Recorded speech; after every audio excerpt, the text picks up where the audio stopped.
The UK is scrapping 2 warships, HMS Lancaster and HMS Bangor, as the fleet shrinks to its smallest size in 500 years. The replacements still drawing on the board. The implications, nothing short of seismic.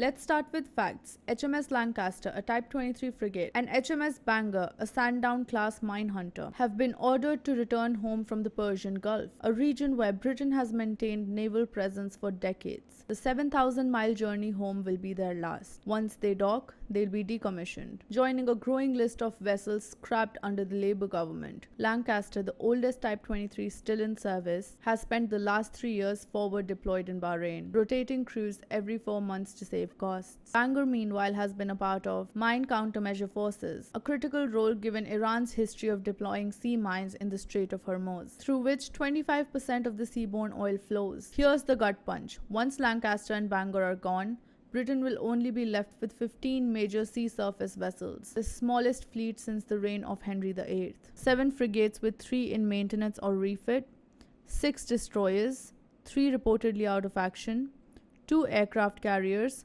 one of which is docked for repairs. This isn't downsizing, it's a strategic shrinkage at a time where global tensions are rising and maritime threats are multiplying. The replacement for Lancaster and Bangor is still being built. The Type 26 frigates like HMS Glasgow won't even be in service until 2028. The Type 31s, including HMS Ventura, are delayed and unlikely to be operational before 2027. That means the Royal Navy is entering a frigate gap, a period where it simply doesn't have enough ships to meet its commitments. And with Lancaster gone, there will be no major warship permanently stationed at the Persian Gulf for the first time since 1980s. Now let's talk geopolitics. The Gulf isn't just a hot point, it's a choke point. Iran has reportedly loaded sea mines onto vessels, threatening to block the Strait of Hormuz. And Britain, it's pulling his mine hunters and frigates, leaving just one lightly armed vessel in Bahrain. This isn't just risky, it's reckless. The Royal Navy used to have 4 mine countermeasure vessels in the area. Now,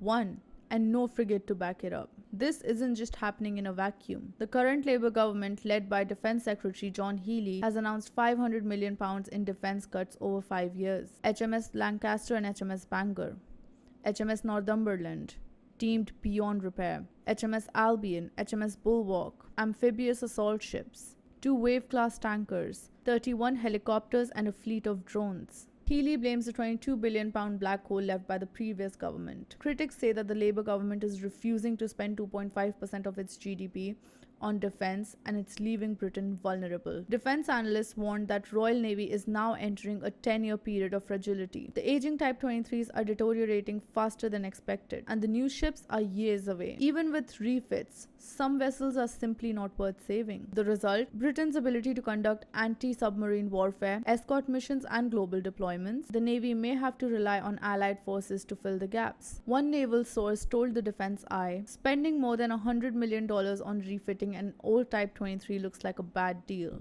Another added, there's no ship to replace Lancaster in the Gulf. The Middle East may have to assume lower priority. And that's the real story. Britain is retreating from the world stage, not because it wants to, but because it cannot afford to stay. This isn't just about 2 ships, it's about a nation losing its naval edge, its global reach, and its strategic backbone. It's about political choices that trade long-term security for short-term savings. And it's about whether Britain is still a maritime power or just a memory of one. I'm Shivangi, and you've been watching Newsroom.